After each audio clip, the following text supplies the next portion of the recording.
โอ้ยพี่น้องเอ้ยหน่วยเดียวนี่บ่เลยอันหนึงแตกนะอันหนึงแตกแหละเลย เอ้าโอ้ยพี่น้องเอ้ย หับกับกระถางในห้องน้ำโดยปาไว้ในห้องน้ำ อันมันบ่อันนั้นบ่ซะมันบ่นักขอนบ่ หนักเลยเนาะ กระทังไปกระทังใหญ่บานนี่ เลย คู่ปดคู่น้อยลำบากอีกแล้วเนาะ เลย กำได้คู่มันมาซ่านี่ใครอยู่เนาะ เลยแต่ว่ามันแตกนะ แตกแล้ว เลย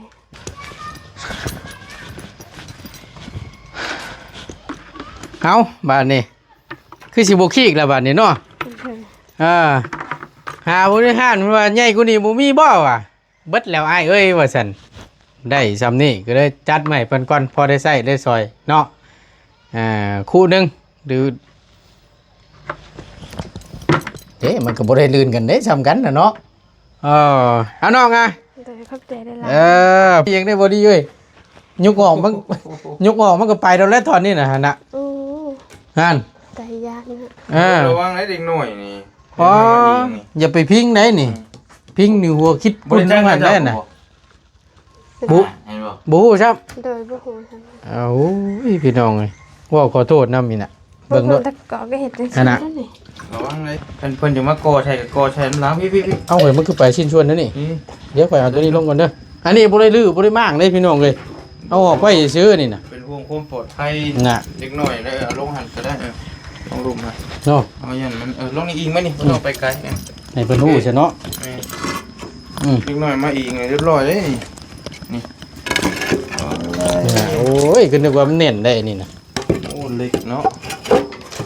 ปอกเล็กปอกเพิ่น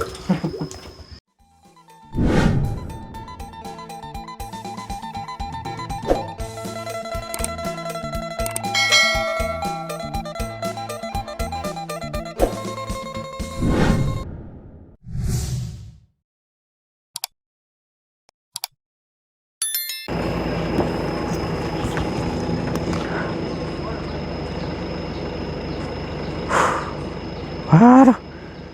ช่างฮ้อนแท้นี่มื้อนี้ก็เป็นอีกมื้อหนึงพี่น้องเอ้ยอากาศอบอ้าวแท้ๆเนาะพี่น้องพอดีทั้งประตูนได้เปิดคลิปมาในคลิปนี้เนาะมาพี่บาทนี้พอดีทั้งประตูนได้พากันเดินทางลงมาแล้ว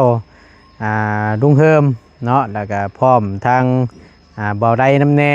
3คนพี่น้องเอ้ยก็ได้เดินทางลงมาฮอดจอดถึงบ้านน้องพรเนาะหรือว่าบ้านเทิบน้อยพี่น้องเมืองพารานไซแขวงสวรรณเขตนะพี่น้องเนาะก่อนเดินทางประตูนก็กราบสบายดีและสวัสดีเด้อพี่น้องสบายดีเปิดสู่คู่สู่คนเนาะบ่ว่าอยู่ในและก็ต่างประเทศก็ยินดีต้อนรับเข้าสู่ช่องประธานป้องชาแนลคือเก่าคือเดิมเด้อพี่น้องเด้อเพิ่มเติมมาอีกบาทนี้เนาะสิเข้ามาทั้งน้องพรเพิ่นก่อนป้ามื้อนี้คือจังว่าอยู่พร้อมหน้าพร้อมตากันคักแท้บาทนี้คือสิแม่นทั้งพ่อทั้งแม่นำแน่ล่ะเนาะบ่ตูดเบิ่งนี่พี่น้องเอ้ย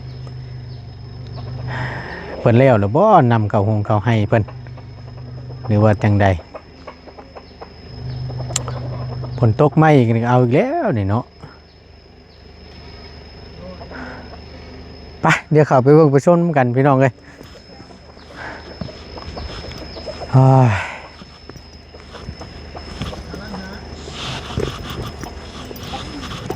ทนไปได้นี่เนาะ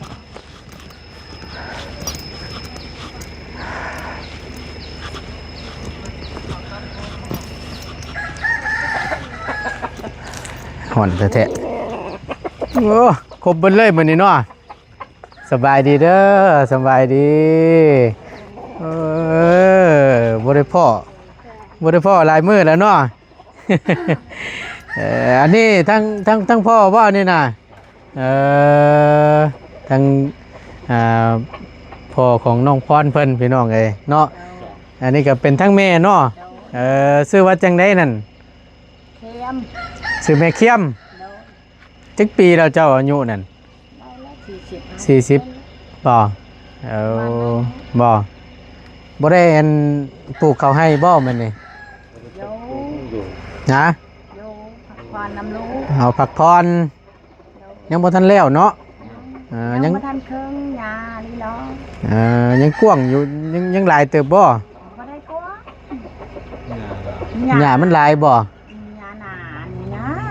ปลายนาที เออ อยู่บ่แม่นดง มื้อนี้ หมดแล้วเด้ดงเลยมีแต่ปลายนาที อืม การเสียน้องมันสิไปเด้ โดยครั้งแรกพี่น้องไงก็ประตูนก็เข้ามาหาซองเทื่อเนาะมามื้อนี้ก็มันได้พ่อทั้งพ่อกับแม่เนาะอยู่ครบหน้าครบตากันมื้อนี้ใช้สัตว์นั้นลูกเจ้าน่ะล่ะ นอน นอนอยู่พ่อ เดินไปตู้ โอ้อยู่เฮือนไม่ตู้พุ่นจำบ่ได้เห็นจักเทื่อใดทางประตูนก็ได้เนาะ ใครอยู่เพิ่นบ่ให้มารอบก่อนน่ะก็พ่อแต่ทั้งน้องเพิ่นเนาะเสียงแปลกๆเด้เสียงรถลุงนี่เหมือนท่อขาดอีกแล้วบ่เนาะชัวอยู่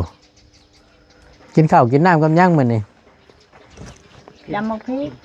จำมึกเพชรโอ้ยมีแต่สิมีเหือมีแห้งเด้อเคยเห็นว่าก็ได้เนาะ สวัสดีกระต่อดอยเลยนะ น้องนอนตนเจาะ เจาะเจอเจาะอายปืดไอ้ได้ใช้กันลูกหยอกกันเองกันเย็น มันยังน่ะ ก็ หยอกข้าว ฮะ หยอกข้าว โอ้สิหาข้าวสิเฮากินบ่ขอบใจหลายๆเด้อบ่เป็นหยังบ่เป็นหยังดอกเฮากินแล้วเฮาก็เข้ามาได้แม่ ได้ แม่นกินแล้วก็เข้ามานี่บ่เป็นหยังไว้กินโลดเนาะ เนี่ยหน่อยใช้เอ็กเจาะได้ลูกกระต่อกระแตงใช่ไหม แม่นหยังบัดนี่ เอากระต่อข้าว ขึ้นเอากระโตกเข้านี่แหละพี่น้องเอ้ยเป็นฮีตของประเพณีบ้านเฮาเนาะกินบุกินเพิ่นก็หามาสู่กินเนาะก็คือน้ำจิตน้ำใจเพิ่น กัน อืม แข็งนั่นหรอก ฝนตกอยู่บ่เมื่อคืนนี่อยู่พี่ ตกกระแบงลูก ตกอยู่แต่บ่แห้งเนาะโอ้ยพี่น้องเอ้ยเนาะเดี๋ยวทางบตูนสินั่งคุยกับน้องพรมันก่อนบาดนี่เนาะมาพี่ก็ได้น้องเอ้ยมานั่งพี่ก็ได้อย่างนี้บาดนี่ แกงเห็ด แกงเฮ็ดโอ้ฮะ เห็ดขี้ควาย เฮ็ดขี้ควาย เลย ห่วยมันบ่เมาบ่น้องฮะ เอาแม่กินแล้วลูก บ่เมาบ่เอาขอบอกขอบใจหลายๆเด้อผู้ดีฮะกินอิ่มเรียบร้อยได้ทั้งง่ายก็ได้ขอบใจหลายๆเนาะนี่แหละพี่น้องเอ้ยน้ำจิตน้ำใจเพิ่นเนาะนี่ได้ติบข้าวไหม้ละบาดนี่ เลย ไผซื้อมาให้ ไอ้คนหมาวันนี้ ไผซื้อจังไดอันนี้ไม่นี่ล่ะ คือบาดเตียง โอ้เบาเตียงทอง เลย แม่นบ่ เลย จากนี่ดิพี่น้องเอ้ย ไปซื้อมา2 หน่วย 2 หน่วย เลย นี่ใครอยู่สันคำว่านั่นนะนี่เข่าเต็มติ๊บบาทนี่มีติ๊บเข่านั่นนี่มันก็ใครอยู่ได้เนาะบอตูนไทยล่าชุดนั่นพี่น้องเอ้ยเห็นทั้งน้องเพิ่นหนึ่งเข่าหนึ่งแล้วขึ้นไปช่วยรถช่วยแล้วม่วนพับเข้าไปใส่ติ๊บเข่าว่าสันบ่มีว่าสันหลังจากนั้นทั้งบอตูนก็พอดีตื่นมาเพราะว่าขึ้นเซฟปูนเลยที่แรกก็ว่าสิซื้อแม่น้องเพิ่นอยู่เนาะก็ดีแล้วล่ะทั้งบ่เตียงซื้อมาให้เป็นที่เรียบร้อย2 หน่วย เลย หน่วยสำคัญนี่บ่ ตัวหนึ่งหน่วยก็นี่ หน่วยรุ่นนี้ เลย จำสิใส่บาทนี่เนาะมีติบข้าวติบน้ำสิก็ใครอยู่1ข้าว1น้ำก็โอเคพี่น้องเนาะอันนี้ห่อใส่กับกระสอบเนาะ เลย มันก็สิชืดนั่นแหละป้ามันบ่ไกลเพิ่นบอกว่าได้ ใส่ก๊อก2ก็ได้เด้ออย่าว่ามันไก่พี่น้องเพิ่นเบิ่งสิบ่เห็นนั่นน่ะพี่น้องไอ้กาอันไอ้ถามเนี่ยน้ำกินน้ำใช้นั่นไปเอาอยู่ไสน่ะ น้ำใส่เอาวันนี้ อยู่ไสเนาะ นี่วันนี้ ใช้พาไปเบิ่งได้ปะอันนี้อันเบิ่งในเด้อยันว่ามากินได้เด้อขอบใจหลายๆเด้อเฮากินแล้วไปเดี๋ยวไปเบิ่งพาไปเบิ่งนี่บ่ได้มีน้ำก๊อกน้ำหยังได้เนาะน้ำบาดาลก็บ่มีเนาะ เลยบ่มี อ๋อ เมื่อวานนี่คือจังว่าเห็นในคลิปเบายาวเบาดีว่าคือเฮ็ดของน้ำบ่อยู่ใช้ของน้ำนะ เด้ อ๋อนั่นบ่ โดย โอ้เห็นแกปลากระจาดมาแอมอยู่พี่น้องนี่บ่น้ำใสอยู่นี่บ่ โดยอาบกับวันนี้ อาบอยู่บนนี้ โดย น้ำใสน้ำอาบ โดย อย่าบอกได้น้ำกินน้ำนะ น้ำกินอยู่ท้องนา น้ำกินอยู่ตรงหน้า โดย อืมดึกเติบบ่เนาะ ตึกเติบ บ่เบิดในหมู่บ้านนี่มาใช้อยู่นี่บ่หรือว่าแนวใด แบบก็ต้องมีน้ำบาดาลแล้วก็มีไดก็จะบางคนก็ไม่ได้ใส่ อืมอันนี้นี่ทีแรกก็เป็นของร่วมนี่บ่ โดย แล้วก็ไผบ่มีน้ำบาดาลหรือว่าน้ำมันก๊อกน้ำหย่มนี่แม่นมาใช้อยู่นี้ โดย ก็คือน้องนี่บ่มีนี่แม่นมาใช้อยู่นี่เนาะ โดย ทั้งอาบน้ำใช้น้ำซอยไว้หนึ่งข้าวหนึ่งน้ำแม่นเอาอยู่นี่บ่ โดย ชักแน่นี่พี่น้องเนาะใส่ยังดีแต่ว่าเพิ่นได้ใส่อันนี้ท่ออันนี้ มันแตกออกเลย แตกเบิดแล้วเนาะ เลย มันก็ใส่อยู่บ่เนาะ มัน ใส่ เป็ อยู่บ่ สีเรื่อง ฮะ ๆมันเป็นแบบเรื่องๆแต่ตอนสาวมันเป็นขวะเหมืองบอกว่าได้ มันเป็น มัน แบบมันมีคือขี้เหงื่อนี่นะแบบมันมีผลตอนเช้าหันแบบเราตักเนียนขี้ผล ใช้อันโอ้ยน้องพี่น้องเอ้ยมันบ่คันบ่ ก็ไม่ได้คัน บ่ เลย มีคู่บ่มาตักบุ้งหน่อย มี เนาะแปลมามึงดูแป๊บหนึงบ่ได้เอ้ยหูยคู่บ่นี่น้อง เลย ใช่ไหมเบิ่งไอ้เบิ่งก่อนยังอันนี้เพิ่นใช้เห็นยังอันนี้น่ะ ชายยันมันแตก ยังมันแตก เลย กันมาแล้วกันหูเพิ่นฉีกนะนี่เนาะ เลย โอ้ยพี่น้องเอ้ยหน่วยเดียวนี่บ่ เลยอันหนึงแตกนะ อันหนึงแตกเลย เลย เอ้าบัดยามตักน้ำตักในได้ซะเนาะ ใช้กระถาง ใส่กระถางเงา เลยกระถางอันหนึงป่าไว้ในห้องน้ำเดี๋ยวบ่มีหยังบัดนี้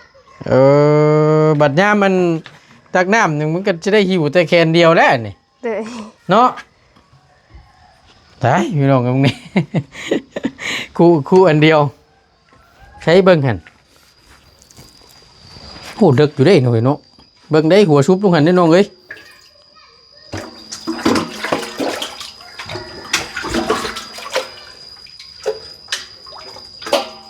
กุ้มตลอดแรงตลอดพลได้บ่เนาะ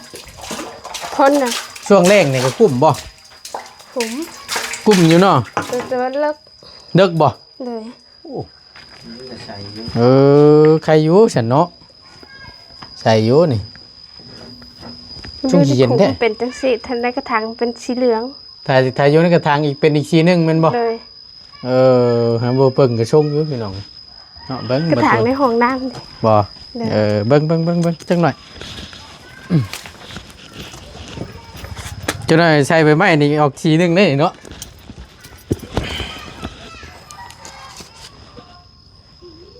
โอ้เย็นได้เย็นแฮงเลยดิแต่อันนี้นั่นเอาไว้อาบซื่อๆนี่เนาะ อาบแล้วก็ใส่ ไว้อาบไว้ใส่หนึ่งข้าวหนึ่งน้ำเฮ็ด ชิมมึงดู ฮะ เอาตัว ให้ชิมกินได้บ่ สิเป็นหยัง กินได้ ฮะ ยันแต่ ได้เอา ไอ้รังเกียจสิ มึงน้ำมันชื่อสิเป็นหยัง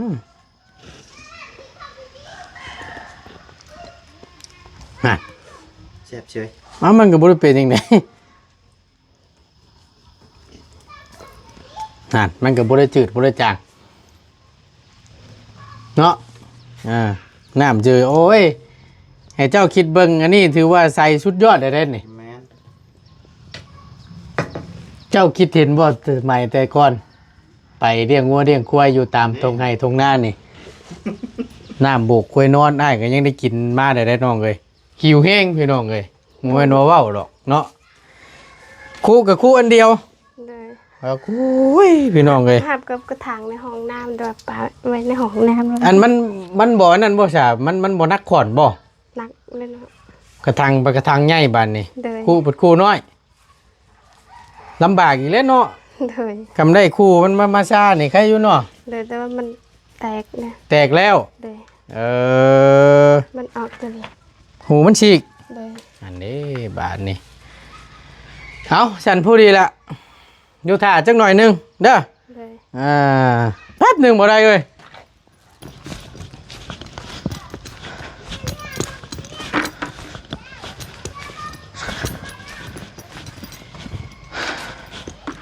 เอาบาทนี่คือสิบขี้อีกแล้วบาทนี่เนาะ เลย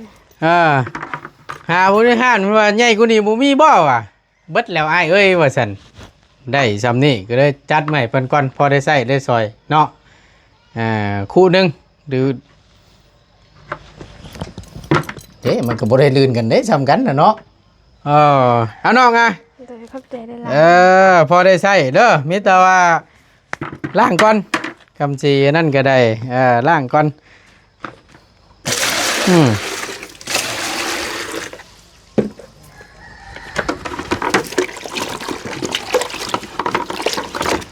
มีคู่หน่วยเดียวมันกับปานบัวาได้เนาะมีคู่มีคิงมันได้เห็นว่าก็ได้พอตูนซื้อมาให้น้องเพิ่นพี่น้องเลยพอได้ใส่ได้ซอยพอได้ตักน้ำมาไว้หนึ่งเข่าวปลอดภัยเนาะพอดีเห็นเมื่อนั่นแหละทางประตูนเห็นกระเทพชีบูอยากเสื้อแต่ว่านี่แต่ว่าเพิ่นว่าเป็นน้ำกินนะแม่นหมดเนาะ เลย ตัวที่ว่าน้องมันให้อ้ายเบิ่งกันได้ เลย ที่ว่าใส่กระล่อนนะพี่น้องเลยใส่กระตุกนะพี่น้องเพิ่นยังบ่เชื่อเด้ว่าน้ำกินนั่นนะ มีเสื้อ แม่นบ่น้ำกินว่าซั่นบ่ตูนว่าซั่นน้ำกินน้องๆเนาะ เลยน้ำกินแต่มัน แต่ เป็นสีเหลือง แต่มันเป็นสีเหลือง เลย ไปตักอยู่ใช่น่ะ อยู่ทงนา อยู่ตรงหน้าผู้ เลย เป็นน้ำสั่งอยู่แล้วเนาะ เลยน้ำสางไง น้ำสั่งใหญ่ เลย สีค่าย อยู่ในคลิปข่อยเด้อ ไปแล้วบ่ ไปแล้ว เป็นอะไรคล้ายๆน้ำสั่งก็ให้บ้านเฮาอยู่บ่ คล้ายๆแบบนองแบบห่วยเลย เป็นห้วยบ่ เป็นห่วยแล้วเอาเฮ็ดหัวอ้อมไม่เชียวไปเบิ่งในคลิปข่อยก็ได้พี่น้องเอ้ย แบบว่าเป็นคุดนั่นนองใหญ่อะไรเฮ็ดทั่วอ้อมไว้ซื่อสิบ่ เลยมันเป็นน้องตะเก่าก็บ่ฮู้เพราะว่าได้ใหญ่มากเลยเห็น แต่ใหญ่มากแล้วพ่อ เลย อ๋อ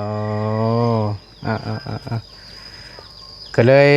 พากันไปเอาอยู่หั่นมากิน เลย นั่นคือน้ำกินเนาะ เลย เป็นน้ำกินนะดีพี่น้องที่พี่น้องเห็นอยู่ในกระล่อนบอตูนนั้นเอายกให้เบิ่งนะสีสันก็เป็นชั้นเลยน้องๆเนาะโมเมนต์กระตุกเก้าบ่ กระตุกใส่แบบกินทุกมือ ถึงแม้กระตุกไม้กระล่อนไม้ก็สีน้ำก็ออกเป็นชั้น เลย ๆออกเดืองๆกันเนาะ เลย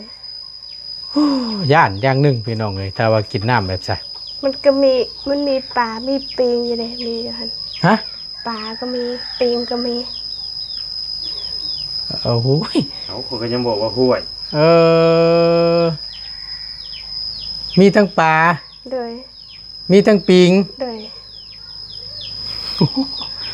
มันก็ปานบ่ว่าแล้วพี่น้องเลย มีตัวบางใหญ่จังเลยปิง บ่ เลยแต่แบบเราตักแล้วมันได้ยินเสียงเขาตักบางทีมันบางมือมันก็ออกบางมือมันบ่ออกปิงหั่น มีหลายตัวอยู่ ต่อ มันยาวนะ เคยอยู่บ่น้องแบบว่าเขาตักขึ้นมาแล้วมันติดมาในขู่ในหยังเขาติดมาในกระล่อนกระถังเขานี่ ถ้าแบบมันอยู่ใกล้ๆถ้าหาบอลระวังบางทีถ้าตักใส่ขู่บางทีเคย มีบ่ เลยแต่โดนว่าเขาในกระตุกปิงหั่น โอ้โห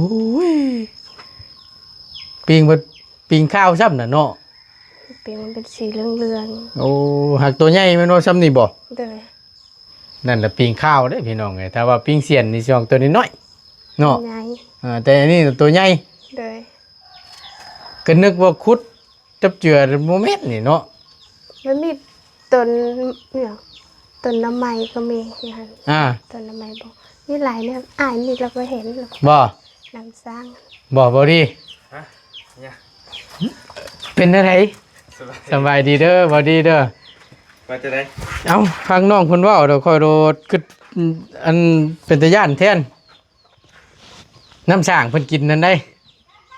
อันไหนเจ้าพายแบบไม่นะบอก เลย เป็นหยังเป็นหยัง แล้วมีฮอดปีงฮอดปลาเหรอ มี เออ เป็นได้เป็นคล้ายๆคือสร้างเอาคุดอยู่ในแคมหัวแคมหยังบ่บ่ดิเป็นนองซื่อ แม่นองนี่น้อยนะอยู่ใกล้ๆนี่นะ ๆเอ น้อง อ มันพายยางไปเบิ้งเลย อ่า เป็นน้องน้ำกับขุ่นๆเนาะน้ำบ่ได้ใส่ไปเลยนะ ตัวนี้เป็นสีเหลือง แค่น้ำห่วยนี่แหละ อืม น้ำสีเหลืองๆดอกน้ บ่ ำที่จะมาตอนนี้ บอกเราดีงงเลย อันนั้นมาตอนไหน มาเมื่อเช้านี่บ่ดีเลย ชื่ออยู่มันเป็นแบบไหนมา ขามั่งเลยบ่ เนาะกูว่าเห็นคลิปดูเชฟโบมันมาเห็นอยู่พี่บ่ เออ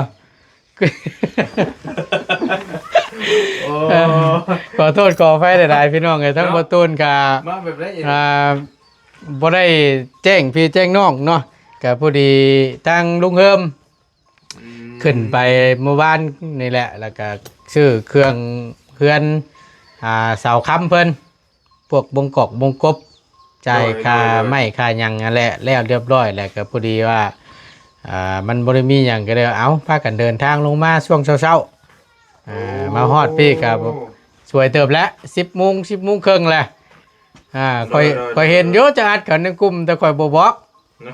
ว่าเอาสิมาเซอร์ไพรส์เราอยู่พี่แล้วว่ะ ได้ยินเอ้ยห้านค่าทางเขาว่าอยู่ โดย รถคันสีเละๆแล้วอ่ะ กัน ไปกันเลี้ยวเขาแล้วเราจะเช่าแล้ว เกิดไฟเด้ง คิดอยู่ว่าสิเป็นลุงเฮิม มันก็คิดว่าแต่ลุงเฮิมนะเพราะว่ามันมีสีเหลืองมันกับสีขาวก็เลยเป็นบอก แม่น รถทีมงานนะครับ แม่น ลุงเฮิมขั้นเดียวโอ้ผู้ชิเป็นลุงเฮิมมาผัดเมย์จะดี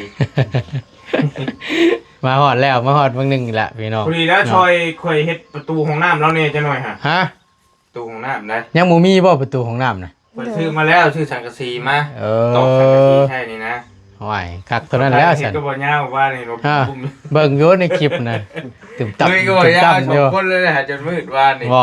แม่น แล้วก็พอได้ใช้ได้ซอยเนาะ โดยพอได้เข้านะมันมีบันแล้วแต่ว่ามันบ่มีแนวแอบชื่อ สังกะสงสังกะสีก็ ยังพอได้อยู่ เผื่อพอได้ใช้ได้ซอยเนาะ โชว์ข้าวก่อน โดยเฮาก็ เฮ็ดหยังคือมายืนอยู่พี่มาเฮ็ดจะได้ ฮะ ตักน้ำบ่ มาตักน้ำได้ให้เพิ่นตักเพราะว่ามีอยู่คู่อันเดียวก็ได้ชื่อคู่มาให้น้องเพิ่นจะดอกว่าพอได้ใช้ได้ซอยเพิ่นหาบซ่ากับกระทัง โดยมันปัดนักขอนแล้วข่อยว่า โดย ก็ได้เอาไปคู่และให้เพิ่นพอได้หาบง่ายแน่สะดอกว่า โดย เช้า เช้าแล้วบ่ล่ะเจ็บท้อง เสาแล้ว เช้าแล้ว เจ็บท้องบ่ เต็มเมื่อย ปวดประจำเดือน อ๋อโรคผู้หญิง แม่ ว่าซั่นซะ หลอน ขอ เลย ขอโทษนำพี่น้องไอ้เนาะ เดี๋ยวเราบอกแต่เมื่อวานนี่เด้ อ่า มันบ่แม่นในตัวแนะนำนะ เอา ก็เลยคุยก็ได้ถามน้องเพิ่น กะแนวมันแหละ จำเดือนว่าซั่นเจ็บจนไห้ทันบางเดือนว่าซั่นก็ว่ามันบ่ปกติแล้วเนี่ย เจ็บ เจ็บจนไห้ บ่เนาะ เมียจะเป็นบ่ล่ะ บ่เคยนะ บางเดือนก็บางทีก็เจ็บนิดนึง อ้าว บางเดือนก็เจ็บแท้ โอ้เป็นบางเดือนบ่ เลย เอ อ่าแล้วหนากันสี่มันก็ อืม รัวแตกเด็กหลายบ่ จังหวะนะว่าแล้วก็เนาะเป็นบางช่วงบางจังหวะบางเดือน โดย คือว่าแหละมากับไผบ่ดิ คนเดียว เอ้าบ่ยาวเด้ซะ บ่ยาวเป็นพาเมียไปหาหมออะไรก็ได้ เออ เมี เมี ย ย คือว่าเมียเจ็บหูอะ อันนะ จะไปตบบ้องหูเมียไว้นะหาหมอก็ได้เกยังบ่ได้ถามเราอยู่ เนาะเอ้ยจักว่านอนกลางคืนยอดละมือบ่จัก ย่านอยู่ ถูกพามือผัวบ่จักเมียก็ได้ ได้ได้แล้ว เนาะมาผู้เดียวผู้นี้แล้วสั่นเนาะเดี๋ยวจะออกพร้อมกันแต่ว่าสั่นก็ได้ โดย เนาะไปสั่นเฮ้ยเดี๋ยวมันสิเสียเวลาเนาะ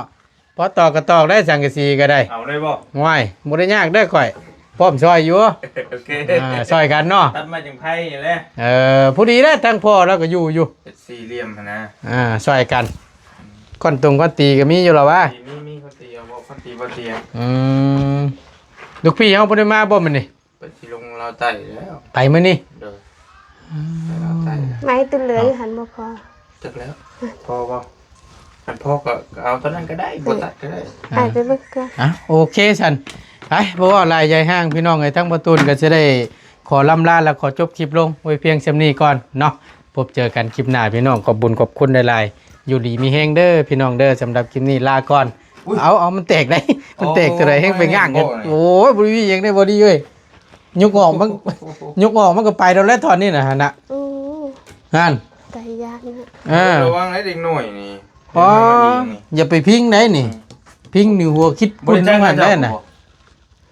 บุ เห็นบ่ บูครับ โดยบ่ฮู้ซั่น เอาพี่น้องเอ้ยว่าขอโทษนำนี่น่ะ เบิ่ เบิ่ ง ง โด ด้วย ตะกอก็เฮ็ดจัง อั ซี่ นน่ะ นั่นนี่ ระวังไอ้ตะไลอยู่นี่ เอาออกชาร์จเลย น้องเฮยเป็นตาย่านแท้ เอาออกซะไปว่ะเดี๋ยวเด็กหน่อยมาอิงนะ ตั้งเตือไปพิงอยู่ติเฮ้ย แม่ไปอิงช่องอ้าวหัวสักกระเทียมลงมาได้นี่นะ ผู้ใหญ่ตักก็คือกันเลย ผู้ใหญ่ก็สิกันได้บ่ดีตั้งเตือสิเด้ ฮ็จังซี่เด้เลยจังซั่น ยืดลงสิเด้ปดวับลงนี่บ่แห้งน่ะอาโกยพอแล้วเฮ้ย เดี๋ยวออกรถไปยังขนม ฮะเพิ่นบ่ว่าได้ใดบ่ เพิ่นสิว่าหยังความปลอดภัยเพิ่นจะมาก่อใส่กับก่อใส่ล้างพี่ เอาเฮ้ยมันคือไปชิ้นชวนนั่นนี่ นี่ เดี๋ยวข่อยเอาตัวนี้ลงก่อนเด้ออันนี้บ่ได้ลื้อบ่ได้มางเลยพี่น้องเลยเอาออกไว้ซื้อนี่น่ะ เป็นห่วงความปลอดภัย น่ะ เด็กหน่อยได้เอาลงหันก็ได้ลงรุมนะ เนาะ เอาอย่างมันลงนี่อิงมั้ยนี่บ่ต้องไปไกล ให้เพิ่นฮู้ซะเนาะอืม เด็กหน่อยมาอิงเรียบร้อยเลยนี่ นี่น่ะโอ้ยคือนึกว่ามันแน่นได้นี่น่ะ โอ้เล็กเนาะ ปอกเล็กปอกเพิ่นอื สิ ม เกาะ ขนาด ได้ เจ้า ดีกว่านี่ ขนาดเจ้าของใช่แท้ๆก็ยังบ่ฮู้ครับ เบิ่งอีกด้วยนี่ เออ เห็นอยู่นี่ คือสิได้อยู่บัด หลายปีเบิ่ง เนาะโอ้ยพี่น้องเอ้ยเรียบร้อยบานนี้